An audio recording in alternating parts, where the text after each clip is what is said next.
to all those above me that watch over me, to all of you, my fave parapeeps on this side of the veil, welcome. This is the Paranormal Ministry, and I'm your host, Shawn Whittington. I am a seminarian in the United States Old Catholic Church, and I'm coming to you live from my haunted home, my very haunted home, where I live. So, what do I want to tell you guys other than I love you all? Thank you all for taking an hour out of your busy night to come and spend with me. And I have a great guest tonight. And I know that's why you all tuned in. We all love her. We all respect her. We all think she's really cool. She's in the green room. She will be on here ASAP. Let's check the prayer urn real quick.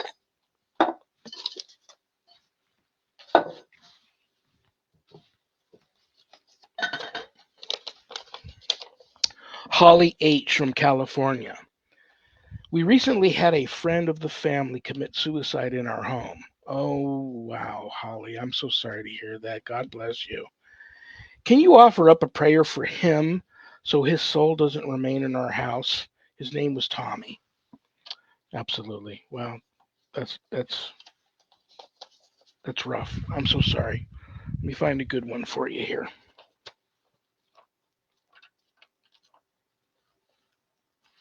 This is a good one. In the name of the Father and of the Son and of the Holy Spirit, amen.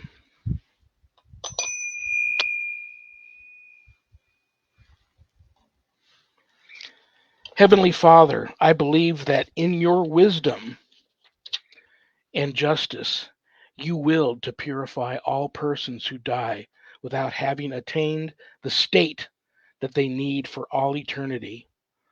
All who have still to expiate completely the sins committed on earth. I also believe that you have mercifully arranged that this process of purification can be aided by the prayers of the living, especially the Eucharist. Help me to pray for my brothers and sisters who have departed from this world. May their time of purification be short and they be quickly guided into that holy light promised by our Lord to Abraham and his descendants. I offer you sacrifices and prayers of praise. Accept them for all the souls of the faithful departed and admit them all to heavenly joy. Amen. I am so sorry about that, Holly. God bless you. Thank you for the request, and I hope all of that works out for you and your family. Reach out to me anytime if you'd like to talk about the situation. Okay, let's check the Paranormal Ministry mailbag.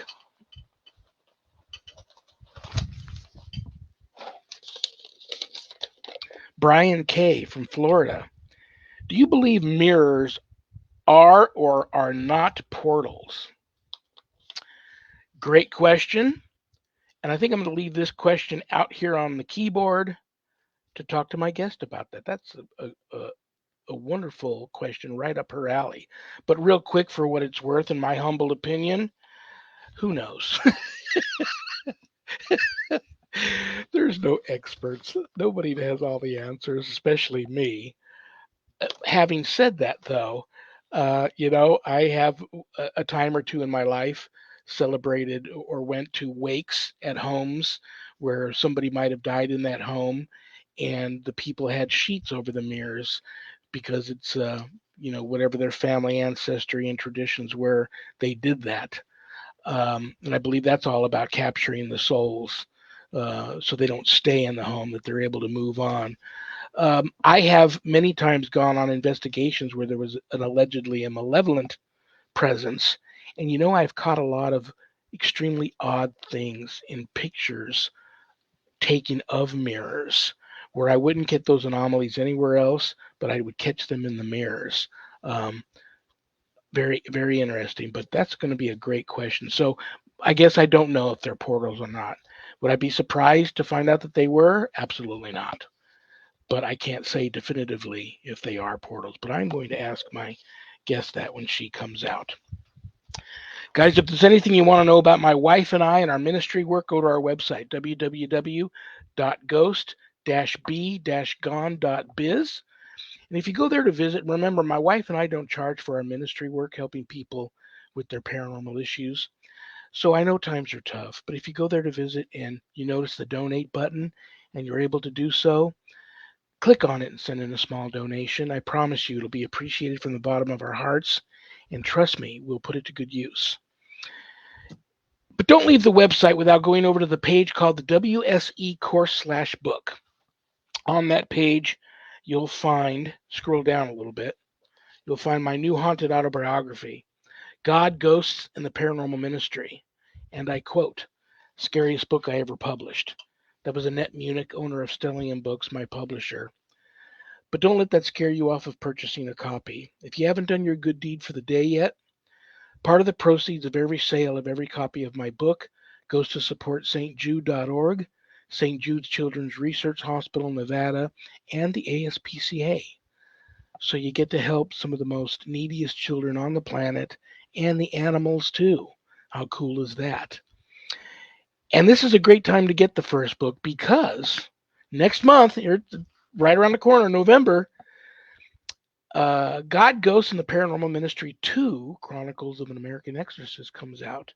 And there's a lot of stories in the first book that I had to leave open-ended because I hadn't brought closure to those cases yet, where I do just that and give you updates on those stories in the second book, along with a lot of other um, really cool stuff in the second book too. So now's a great time to get the first book, get caught up before you hopefully run out and purchase the second one next month. You can get the book a little less expensive at Amazon, or you can get an autographed copy off of my website, and it comes to you enclosed in a house blessing kit. Scroll a little further down on that page, and you'll find the Worldwide Society of Exorcists, which I'm a founding member. I offer a 12-week online college level course, Introduction to Spiritual Warfare, through the WSE. And this is the perfect course for all you true warriors for Christ out there that feel a calling and a longing to want to have more knowledge when it comes to drawing your line in the sand, making a stand, circling the wagons, and putting up a good fight against, God forbid, true evil if it ever comes calling. That's the course for you. You can enroll in the course at the website, or if you want more information about the course before making that type of commitment, you can go to the Worldwide Society of Exorcists Facebook page and read a little bit about the course, or just send me a message. Talk to me. I'll talk to you about the course, see if it's right for you. All my students that graduate get a stunning diploma, certificate of completion suited for framing, along with some other very special blessed gifts that you can only get from yours truly. Most importantly, please keep all of my former, current, and future students in your prayers. Okay, the reason why you all tuned in. I love her. I respect her. She's a Canadian. Don't hold that against her. A highly gifted psychic medium, highly gifted elite paranormal investigator, paranormal authority.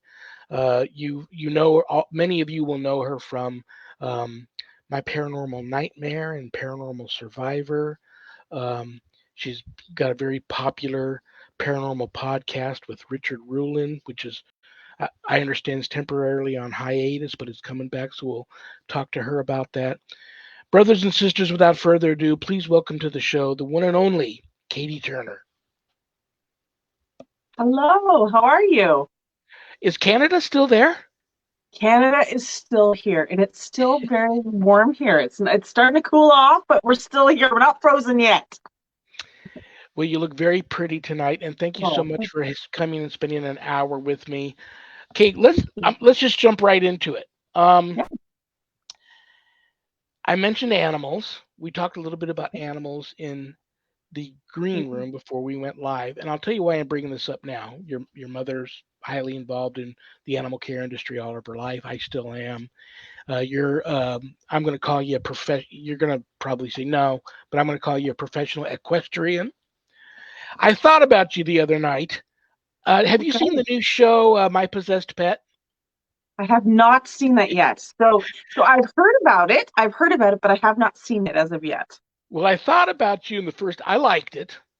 I thought about you. The first episode was on the other night because it was about a horse under demonic attack. Absolutely. Yes. And so I found that very interesting. So let's talk about. And I didn't. I wasn't even planning on asking you this, but let's talk about animal. I deal with so much um, alleged human possession and a lot Yes. of places where humans are under torment by something malevolent in the home, and nobody's under um, possessed yet, or even under severe oppression. But the place is infested. Everybody's, that's upsetting enough. Now, I for the longest time, I have always in my intake form and in my first interviews with people always say, Hmm. listen, when I do finally come over to see, I've decided because of our talk, I should come to your house. Do you have any children and animals present? Yes, I'm a Yeah. mother. I have animals. Okay, listen, if it takes us a little while for you to make this arrangement, I understand, but I will still come. But I need you to find a place where you can send your kids for that short period of time I come over, Mhm. and a place to send your animals for that period of time, because just my presence is going to be, I don't provoke, but just my presence is provocation enough. And if there is Mhm. something truly malevolent there, they always attack the kids and they always attack the animals. So Yeah. now I'm just going to kind of throw that, and then I'm going to ask you about the question my guest, my reader or follower threw at us. But I'm just going to throw that into your lap, and what do you think about all of that and the animals, and what have you experienced in your paranormal travels as far as that goes? I totally agree. As a leading and founding member of my paranormal team, we are really stickler about that as well. It's about the safety of the client, it's about the safety of the children, and most certainly the safety of the animal. Just strangers walking into a household alone with, not even talking about the paranormal aspects of things is going to cause the animal to stress out. And that's the last thing that we want is animals getting sick because we've come in and brought all this equipment and we've started to set up and we're trying to communicate. So yes, absolutely agreed. In my experience, I've had the pleasure of myself being a psychic medium, being able to communicate with spirit animals, as well as documenting spirit animals and collecting the evidence of different things occurring in the house. And sometimes, you get to a haunting and an individual may think that or assume that, there's a spirit of a man or a woman sitting down on the bed, but in fact, it's the spirit of the dog that passed away 2 years before and is jumping up on the bed and curling up beside the owner. So, it goes both ways. Sometimes, live animals, so your pet dog is affected by the spirit animals. It's not necessarily the spirit human. So it's good to remove the distractions so you can get in and get the best evidence possible so that you're not, uh, you know, um, um, cross-contaminating anything. In terms of experience, I had a really, I'm not gonna call it a cool experience, but it was a very intense experience one time. It was actually not for a paranormal investigation. It was in fact for some psychic readings. I was traveling and doing, different cities, stopping at different cities and along my tour. And I went to this particular location and all day I had been doing readings out of this woman's house. The woman's house was brand new. She hadn't been in it for even a year yet. It was a brand new build. All day I had a wonderful experience with each person coming in. And my last reading was of a demonic possession. And the woman was starting to become possessed. She was starting to have, the telltale signs of the oppression and suppression and depression and all of that. And I was trying to encourage her not to be afraid and that you can stand up to these things and you have to kind of try to not run in fear. And after I was done reading her and I was explaining how to kind of go about her next steps to get rid of this thing, this dog that had been there all day, beautiful, big Great Dane cross, big blue eyes, beautiful dog, had every time a client would come in and out of the room, this dog would come in and wag his tail and come and sit beside me. After I had this last client, the client had left the room and the door opened and this dog came in. But when the dog came in, teeth baring, ears pinned, growling, snarling at me. And I couldn't figure out what it was at first. And then it hit me. As soon as I had told this woman that she no longer needed to be afraid And this is what this malevolent energy was operating off of. It was operating off of her fear. It was feeding off of her fear. It didn't like that very much. And so it was manipulating the dog to come at me. So what the dog, I managed to, I always keep my crystals and keep some, some Palo Santo and stuff around me when I'm doing readings. And I reached down and I grabbed a couple things and I was saying, it's okay, trying to calm the dog down. And the dog lunged. And what the dog did was it actually lunged past me at whatever was behind me and snapped. It jumped over the chair, ran behind me and around, and chased this thing all the way out the door and came back and was wagging his tail, kind of happy again. And at that point, I realized how powerful entities can be, that they can manipulate the situation to create havoc with the dog. And had the dog been a couple seconds or a couple millimeters closer, I could have in fact been quite injured. And so, it goes to show that sometimes the dog or animals may not be possessed, but they can be manipulated into creating a problem for us as investigators. That's scary. And it reminds me of a time, and there was a case where the woman actually was able to get her pit bull. It was a big pit bull, and I've had animals. I can't remember ever not having an animal, but dogs especially, and cats here and there. And I'm much more of a dog person, but cat people don't send me hate mail because I've got 14 outside cats right now living here. But I went to this one house, and the dog, who they said had never they had the dog maybe 10 years, and never in its life did it ever show any aggression to anybody. And animals love me, but I went in there, and like I said, provocation, just me being there, something got the animal to want to, come at me. So we got the animal out of there, and then it did turn out to be a possession case. And actually, during the exorcism, several people witnessed what looked like, standing up on the outside of the house looking into the window, was this like real mangy, ugly, mutt looking type of dog, which right after we saw it, you could hear it in the house running around in the living room between people. And whatever that was bit me on my right hand so hard. Luckily, I had two sisters there that were twins. One was a retired nun, one was a retired nurse. And my hands instantly swelled up like a puffer fish.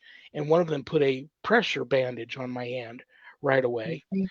But by that time, I was worthless because now the fear had set in. Yep. And the young lady who was bound to this wheelchair had lunged at me. And for a brief moment, I felt anger at her. And it wasn't her fault, but at her. So now I had the fear and the anger set in, and I was worthless.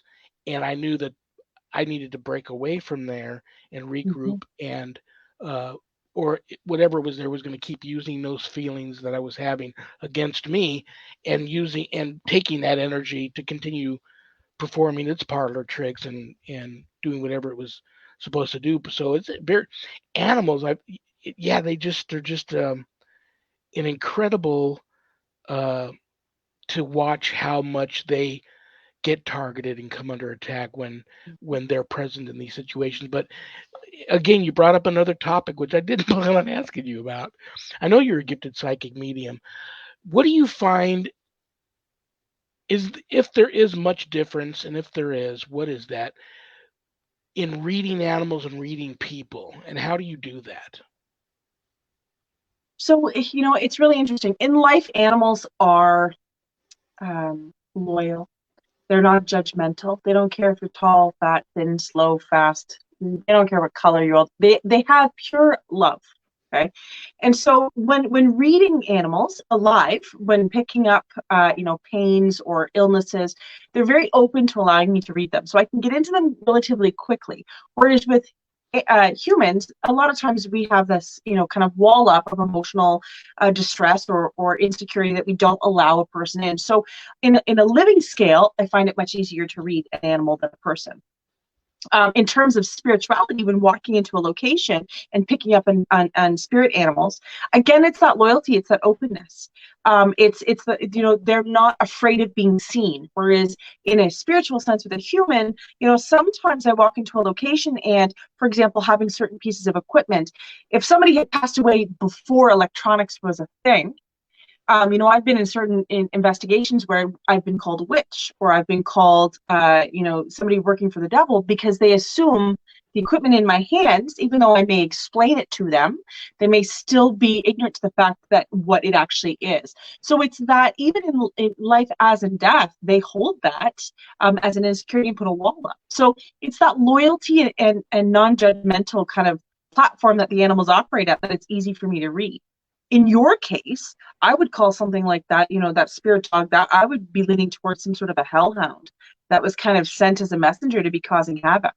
Because they know that animals is one of your weaknesses, they're going to use that against you. And that's how the invitation started. Right? You at first you wouldn't question the fact that you saw the animal. You weren't wondering what it was, and they were able to kind of get in that way and cause that insecurity. Everybody was originally off guard, like, okay, we actually thought it was a real dog, but Yeah. we almost immediately realized no when we heard it in the house, but we couldn't see it.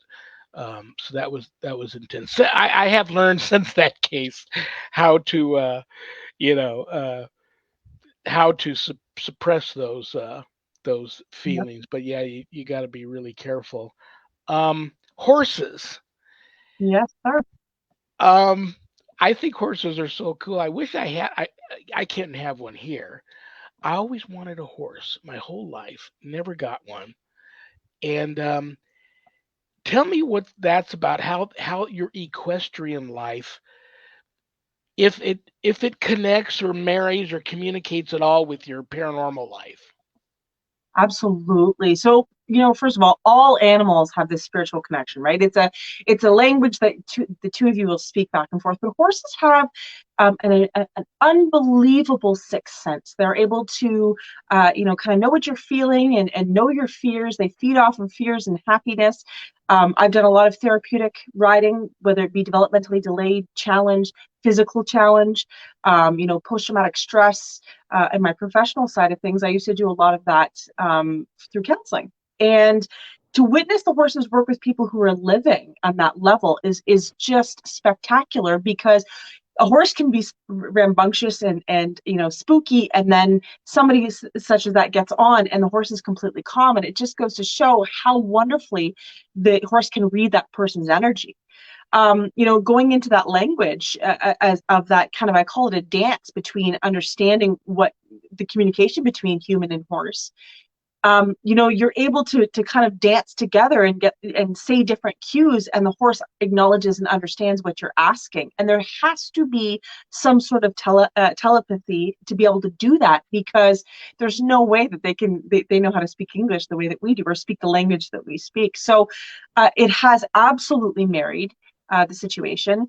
I've been psychic my whole life. From the time that I was 6 years old, I had my first horse, and both him and I were able to witness spirits at the same time, and it was validating for me. So he would look at it, acknowledge it, and I would see the same thing. And so throughout my years of working with many horses, and the horse that I have now, it's just as spiritual. They acknowledge it just as much as I do. So yeah, they're very spiritual animals, and I encourage anybody who's never had an equestrian experience to have one, because once you go there, you're not going to go back. It's a beautiful experience. That is very, very cool. I sometimes work cases where I know that there's a spirit of an animal there. And sometimes when you tell people that, well, I think you have actually not a human spirit, but an animal spirit here, or an elemental or something, but not human spirit. Mhm. And sometimes I get this look.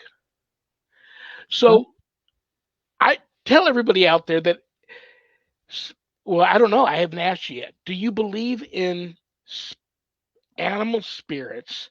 And whatever you want to say on that topic, you have the floor. Oh my goodness. Do I believe in animal spirits? 150%, I believe. I'm a firm believer that any living soul has the ability to transition over. I'm a firm believer that when you create a bond with that animal also has a choice to cross over. I recently, last week, actually lost my dog. Oh, I'm He so passed sorry. away. It was How his long did time. you have your dog? 14 years. Wow. Yeah, 14 years. He had vestibular disease, and he, unfortunately, he was old, and he went because of it. But one of my biggest fears for him was that he was very, very attached to me. I used to joke that I was his service human. Forget a service dog. I was his service human. And one of my biggest fears was that he would not transition, that he would stay in the three-dimensional space with me instead of going to the other side and kind of waiting for me there. And oftentimes, it's not just humans that choose to stay here or are afraid to transition to the other side, but animals do as well. I'm very fortunate that I had loved ones who have passed away came and communicated with me that they have him. So I'm happy to say that he has transitioned over. But there's a lot of animals that, whether they die from a traumatic experience, whether they're hit by cars, whether they're, it's a quick death, they don't realize they've died and they stay in this dimension. So, I've experienced a lot of hauntings where animals, they're there. They don't realize that they're anywhere else but there. And once you can tell the client that it's been an animal, or you can get it on audio or video of the dog barking or the cat meowing, people's minds are at ease. They're not quite as afraid. They realize that it's nothing malevolent. It's just something that's chosen to stay. Sometimes we can cross them over and sometimes we can't. The people want the animals to stay. So, it's kind of hit or miss. But to answer your question, I absolutely believe in animal spirits. I'll try to get through this without getting emotional or making you emotional. First of Sure. all, uh, I salute you for even doing this interview tonight because I tell you, when my dogs go, my animals go, I'm done. I'm done for weeks. We're trying to recover over it. I'm the kind of guy that is on the ground rolling around speaking in tongue when my animals pass away. It's uh, just always take it very, very hard. So I'm thinking of a famous saying by Will Rogers. I'm pretty sure it's Will Rogers, and he said, "If there are no dogs in heaven, I want to go where they're at." And I want to also, as a psychic medium, you'll appreciate this. I'm at the Highland Games with my wife many, many years ago, and we were all tilted out in our family tartans, and we're walking around. Nobody knows us there. Some woman that I don't even know walks up to me and says, "I don't know who you are, and I don't know if you believe in this sort of thing, but I'm a psychic medium," and I'm just smiling and nodding my hair, but I don't say anything. She goes, I'm looking at you, and I've never seen anything like this before in my life, and I'm all, "What do you see?" She goes, "You have the largest group of spirit animals following you around that I've ever seen, and I would imagine they're all animals that you've owned in your life. So I just thought you should know that."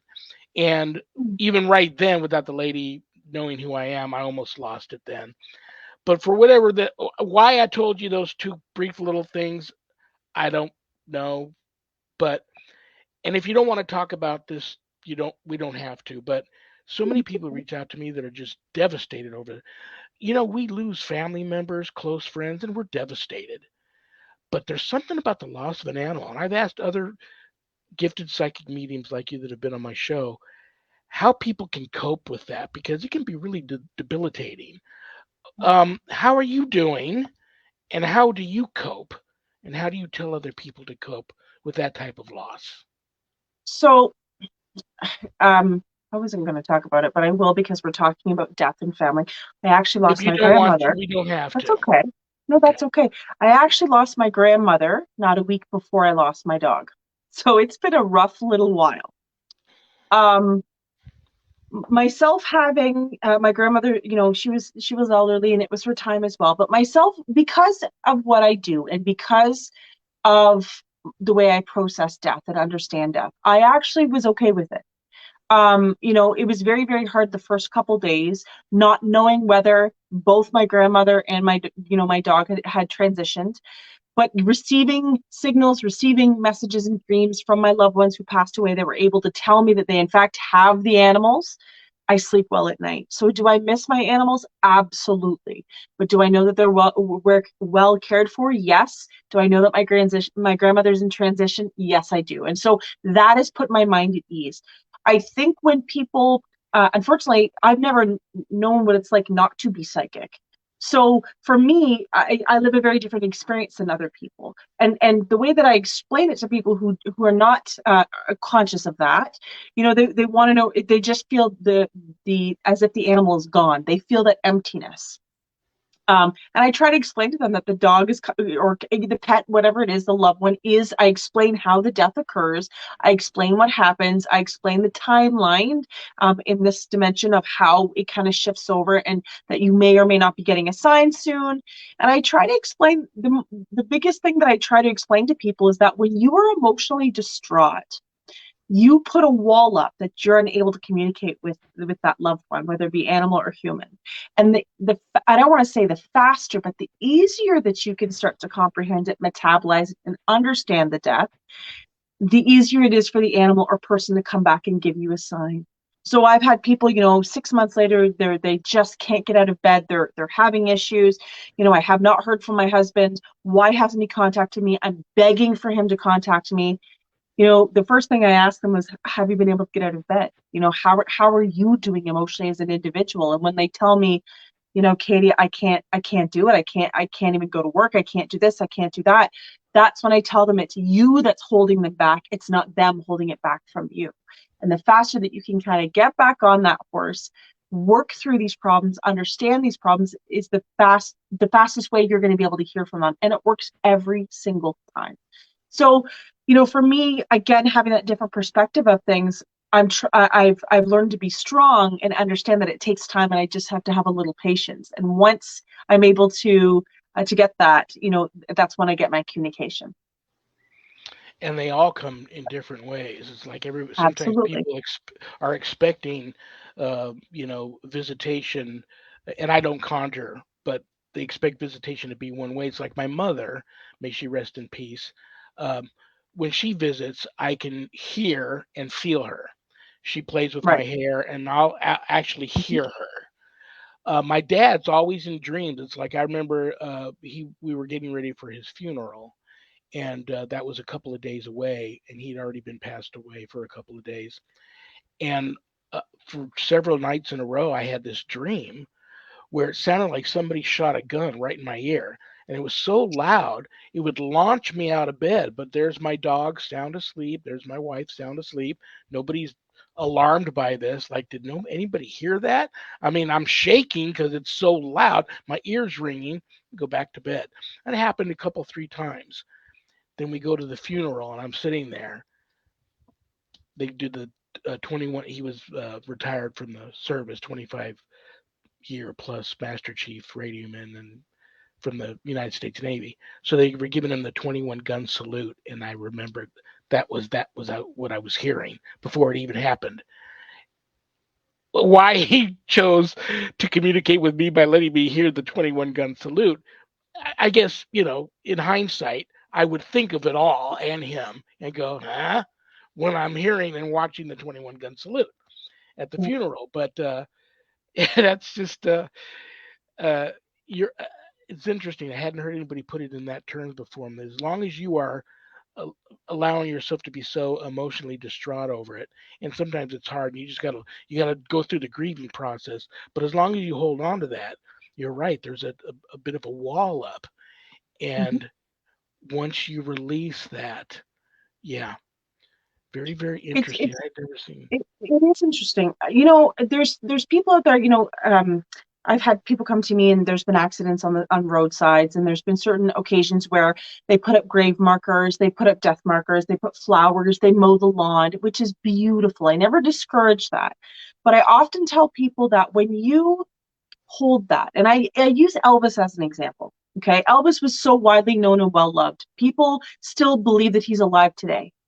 Believe it or not, that actually holds somebody like Elvis back from being able to fully transition. When you harbor and you hold that so strongly, It actually it kind of stops somebody from transitioning fully. The whole point of having a funeral and having the celebration of life and having those things is to aid the grieving process and adding that closure to the next step of death. That's for us. That's not for the other side most of the time. So when people are not processing and allowing that death to occur and allowing that person to move on, they're harboring it, holding it. It doesn't allow the person to transition or ascend the proper way they should. And so again, these are the same people that come to me and say, I just want to hear from my son, or I just want to hear from my dog. I can't understand why they're not coming through. And it's that wall. You're actually tethering that spirit and not allowing it to release to be able to transition. Very interesting. Um, and I don't know why this conversation is making me think of this, but I'm thinking of a couple of times in my travels having conversations with coroners who have said Mm-hmm. you ought to come to my office sometime and investigate. Like Mm-hmm. the last 2 years of my mother's life. Well, actually, last 2 years of my dad's life, in and out of hospice a lot. Last year of my mother's life, she was totally in hospice. And I would go in there sometimes be wearing my Ghost Be Gone hat or a Ghost Be Gone t-shirt, and I would have one of the nurses at the counter look around because I guess they're not allowed to talk about it. She goes, you should come here like at 3 o'clock in the morning and investigate. This place is really haunted. I'm like, I bet.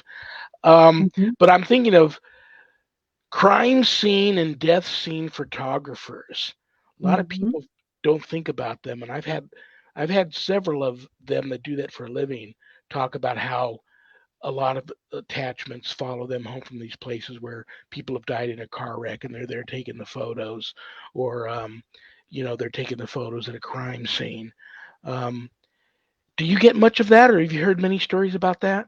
I have. So picture humans. Okay, everybody picture humans as light beings.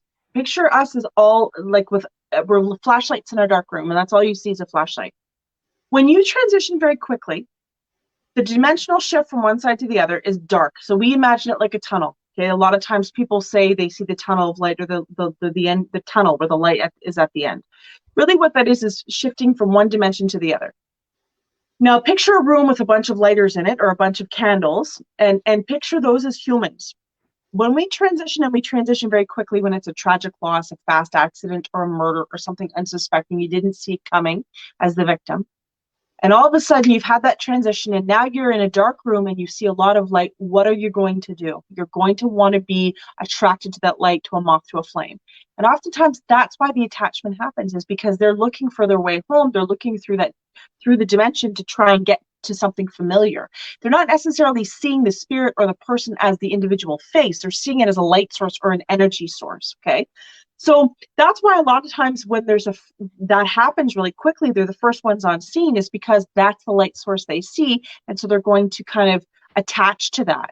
It's sometimes it can come down to the death has occurred a little while ago, and that person resembles a mother or a sister or a brother or has the same type of energy field. So that's why they attach. It's not always that they're stuck or they want to stay in this vibrational frequency. It's sometimes that they're mixed up in wanting to go there. I mean, in my experience, the people who have had the hardest time crossing over are the most religious. Okay, they have a set of expectations of the way things they think they should be. People who've died in tragic accidents that don't know they're dead, and children who are looking for their parents and mother. Mother, father, sister, brother. They're too naive to understand how to transition over. So it's that light source that they're gravitating towards. Well, I'm guilty of telling people uh, what to do from personal experience. Good, whether it's good or bad. I don't have any Mm-hmm. other answers other than, well, I can tell you what I've experienced. And so, having seen spirit when I was very young, and it really doing a number on me, and the only person I felt I could confide in was my mom, who told me, hey, there's nothing to be afraid of. These are just people that don't have a body any longer, and if they come to you, there's a reason. They either have a message for you or they need your help. So ask them, do you have a mess? If you're able to, ask them if they have a message for you, or what do they need your help with. And if you're not able to help them or they're not able to deliver the message, then just ask them to please, that their presence is really bothering you and disturbing you, and you would really appreciate it if they left you alone and didn't appear to you any longer. And 99.9% of the time, unless it's something malevolent, they will leave you alone. So my advice to these people that come to me and say, "What should I do? Should I get rid of these photos after I've given the originals to the office or the police department? Should I get rid of the negatives and get rid of the whatever evidence? Is it holding on to that energy, and is that why these attachments are following me home? Or should I speak to these spirits? What should I do?" So I tell them my experience, but if someone came to you like that, a crime scene photographer or the um, roadside accident death photographer were to come to you, Katie, I've got these spirits visiting me from these scenes that I take these photos of. What would you advise them to do about the pictures, let's say, or how to confront these spirits? So I have had experience with this. I've actually worked with police detectives on cold cases and murder cases and tragic events, and they have had attachments. And in every case, I try to warn people first of all.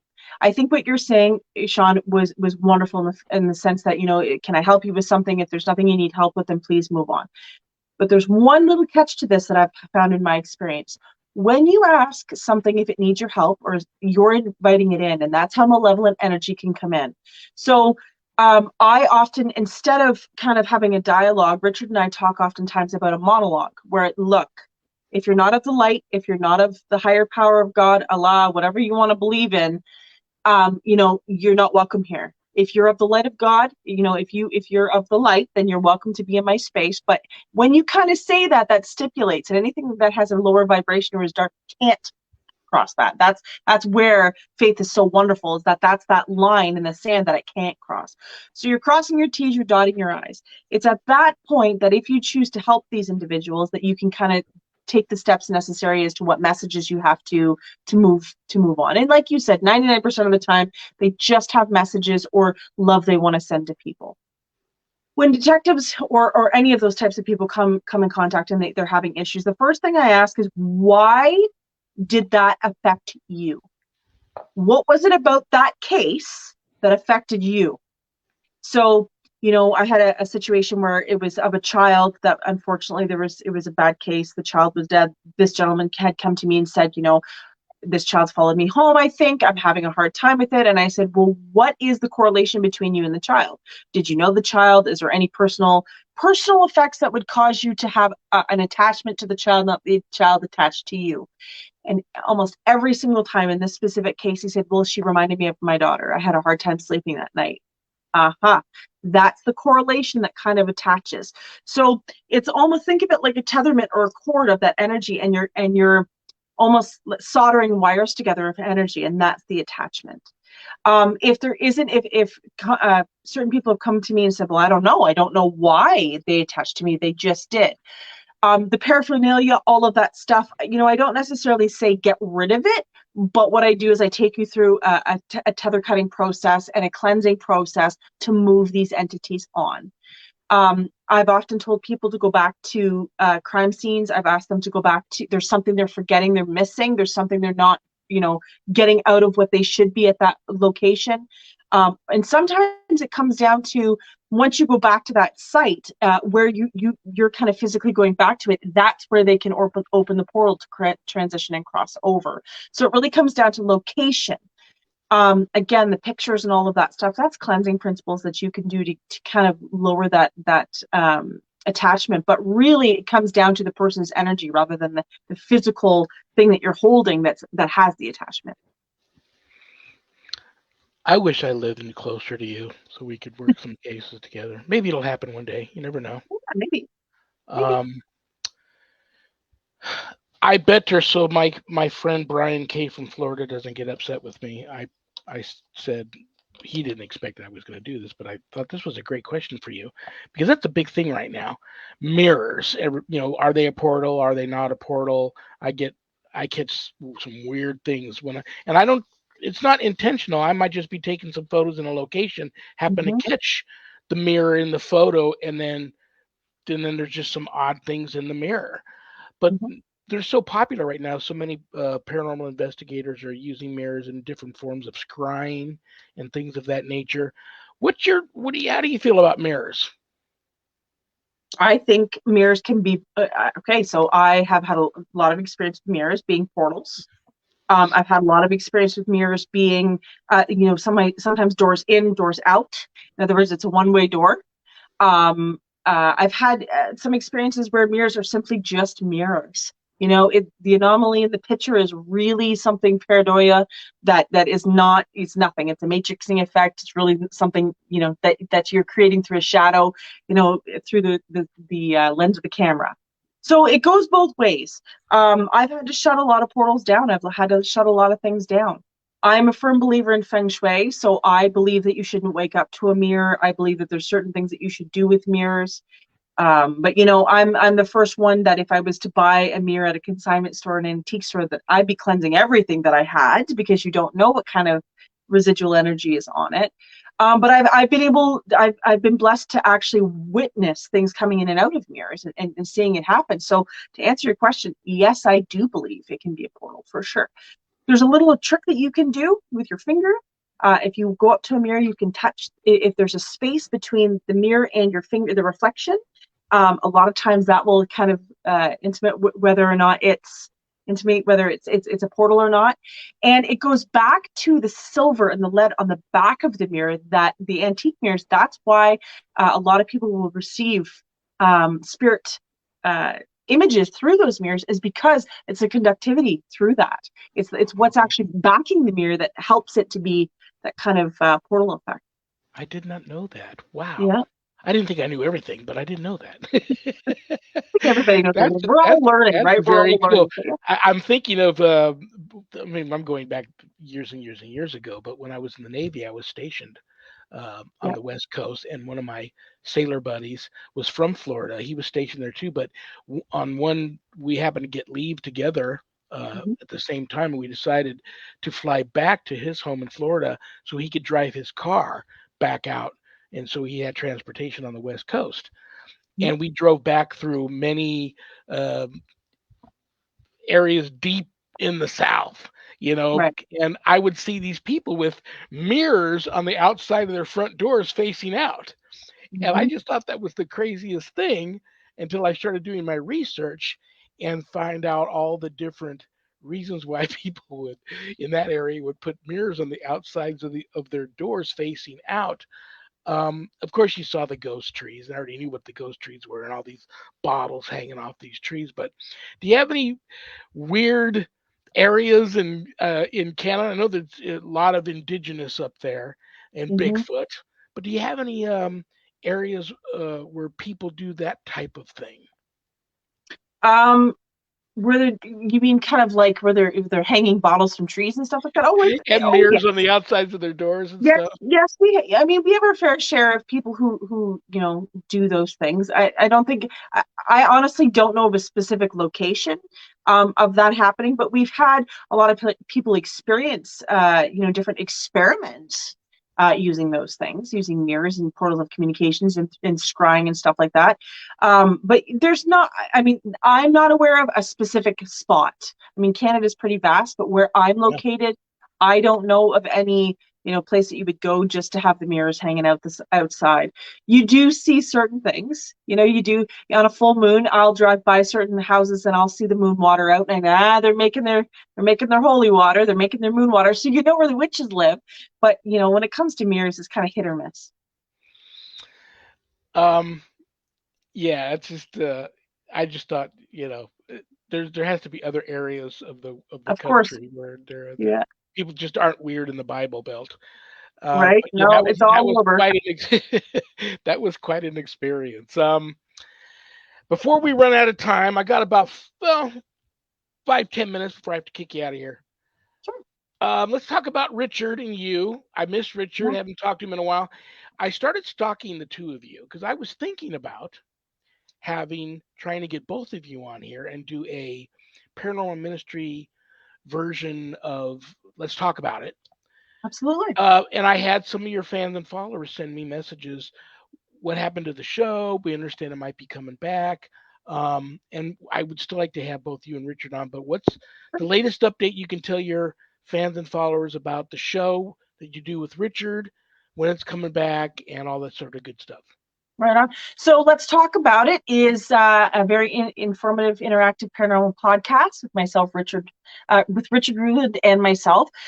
We ended up taking a hiatus for a couple months just because life got in the way. Both him and I are. He's a full-time investigator. I'm a full-time psychic. It just got busy, and it was just one thing after another. And so we decided we just needed a bit of a break to be able to catch up on our lives. But we're very excited. We're going to be coming back the 16th of October. So we'll be coming back for a full show. We're going to be getting lots of guests, you as well as you, coming on and doing a bunch of stuff. So we're excited about it. It's just, we just got to get back in the groove. But no, it's still happening. So everybody, if you want to come on out, we appreciate that you miss us. We miss you too. Yeah, we miss it. Very cool. He posted a picture of him on his Facebook page with the most adorable child asleep on his Mhm. belly. He's a papaw. Let me And tell you, he's a I, papaw above everything else. He's a I, papaw. So I sent him a yeah, message and said, "Wow, that child has the most interesting beanbag chair I've ever seen." Um, he would and love that.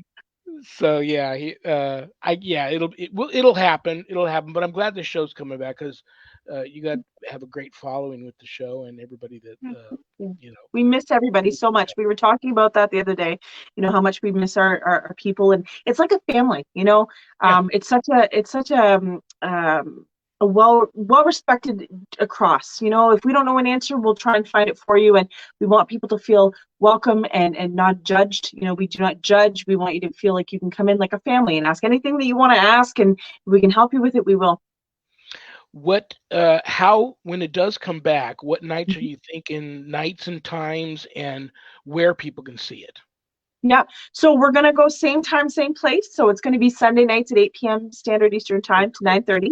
It's an hour. It's a 90-minute segment. And you can find us through Things Network. You can find us through Paralinks Network. On Richard's page, my page. So you can catch us in a couple places. We're gonna try and start to do something on YouTube, but we haven't gotten there yet. It's just been life's been too busy. Absolutely. But so you can find us in a couple ways. And the best thing about it is, if you're interested and you want to see how we work, if you've never watched us before, you can go onto Facebook, Let's Talk About It, or through Things Network or Paralinks Network, and you can catch old episodes there. So you're able to kind of see how we operate, and hopefully you'll catch us on the live. Very cool. And for the Yeah. few out there that don't know, make sure they do know tonight. You've got two wonderful websites. You've got your team's website, www.canadiansupernaturalresearchsociety.com. Yes. You also have www.katieturnerpsychic.com. Both wonderful websites. That's how people can reach out to you. Um, Canada, and I don't know if you and I have talked about this or not yet, but I'm thinking of like my next Friday's guest happens to be a Mhm. guy that's had much experience with Bigfoot. Yes. And I was never a Bigfoot fan until I started doing this show. I've got a 7-year anniversary coming up of the I do. show this month on the 15th. So Wow. I was never a big Bigfoot fan. I was, but didn't know it until I started having Mhm. Bigfoot guys on my show when I started the show, and now I am an over the top, big time Bigfoot fanatic. Fantastic. And I know he's huge up there. Do you ever think about doing any squatching? So my team and I have. We've actually done some squatching. Yeah, we have. We had some alleged activity, so we went up and investigated very amateurly, may I add. We're not squatch experts. We did have some success at buying the baits type thing. We weren't able to really capture anything on video, but we did have a wonderful experience. We heard the call, we heard the knocking, we heard, it did take the apples and such. So it was a great experience, but we have a lot of squatch up here. A lot, a lot, a lot, a lot, a lot. I can't even describe to you the amount of alleged sightings there's been. And I think I can speak for you and me that the more the better. If we can get more, if anybody wants an investigation up here, please call us because we'd love to learn as much as we can learn. Okay, I'm going to ask you to tap in, but before I say goodbye to you, I'm going to have you tap into your your psychicness. Do you think we're going to ever definitively make the discovery and put it out there to the world, and everyone will finally, once and for all, know for sure that Bigfoot exists? Honestly, no. I don't think so either. Isn't that a drag? Some things are I just think, meant to be mysterious, yeah. unanswered, Well, mysterious, and that's yeah. what my passion comes from, is the unknown. Hmm. I think that they're interdimensional. I do. The Aboriginals called them guardians. You'll notice all the time. Richard and I have talked about this multiple times. All the most of the pictures are pixelated. It's very hard to kind of get that definitive photo or definitive video. And I'm a firm believer, and I'm not going to speak for him, but we're on pretty much the same page that they're interdimensional. They're dimensional shifts. So it's to definitively say that it's the same thing with paranormal. I mean, yes, we've captured it. Yes, we have a good idea of what it is, but to say, that it's 100% this and no question, I don't think we're ever going to get to that conclusion. I just don't. Interdimensional as coming here from somewhere else, or interdimensional uh, attached to this planet, or more extraterrestrialish? All of the above. Wow. The whole common denominator for all of that, whether it be paranormal, spiritual, or cryptid, it's all an energy source. They feed off of energy, and I think that that's the common denominator. Yeah, I'm thinking extraterrestrial. if Yeah. they knew better, and Mhm. somehow we could work it out, a Squatch spa, a Squatch day spa would be the. These things I think need some help with their personal hygiene. I think I went to one of those once. No, I'm kidding. Did you have fun when you come back? Yeah, great. I would come back in a heartbeat. Absolutely. Very, very cool. I love you. I respect you. I think you're Thank you. cool, and I'm gonna work on when you guys get back, and I know you guys are back on your feet and rolling with the show, and things are cool. I'll reach out to you. I'd like to have you both on the show at the same time, and anytime you want me to, I recently I entered the seminary, and I'm like buried in studies. Hmm. Sundays at 5 p.m. Pacific, I have Bible study for 2 hours. So we'll have to work and see, East Coast, West Coast, Pacific time, if that works for me coming on. But if it does work, and you want me on the show one Sunday night, I would Absolutely. love to come on. But thank you so much for taking an hour out of your busy Monday evening to spend with us. I know everybody loves you, and they all tuned in for you tonight. So have a Thanks so much for wonderful having me. remainder of your Monday evening. Thank And you. anytime you need to reach out to me for anything, don't hesitate, and I'll be in touch. Absolutely. Thank you so much for having me. It's been an absolute pleasure. God bless you. I'll see you later. Bye. Good night, eh? Good night. Canadians. I love Canadians. I have cousins, Canadian cousins up there. I don't know how many of you knew that or not. Alrighty. If anybody feels they need a little more God in their life, and who couldn't use a little more God in their life, the United States Old Catholic Church has night prayer, live night prayer every weeknight, Monday through Friday at 7 p.m. Pacific. And I always have the link on my personal Facebook page. They also, Bishop James Long of the USOCC has Bible study Wednesday and Sunday afternoons at 5 p.m. Pacific, and that's a good time if you're interested in that. Again, I always have the link on my personal Facebook page. I will be here this coming Friday, October 7th. He's back by extreme popular demand because you guys all love him. Carl Supp, and he is an elite squatcher and adventurer, and always has great stories about his experiences with Bigfoot. So that will be a great show this Friday. What else do I want to tell you guys other than I love you all? I appreciate you all being here. I don't have a show without you guys because I know you won't tune in for me. So I have some people I want to thank real quick. I want to thank my co producers, Zach and Adrian Clayton.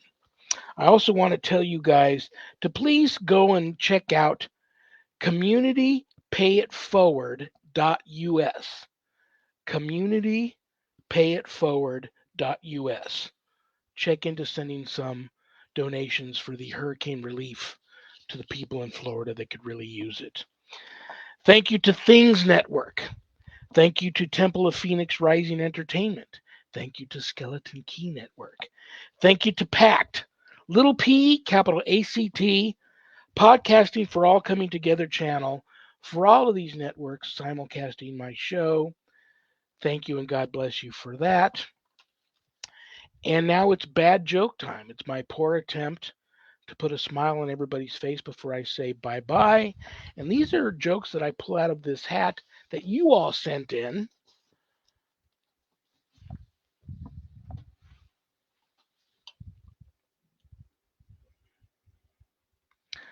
What does a baby computer call its father?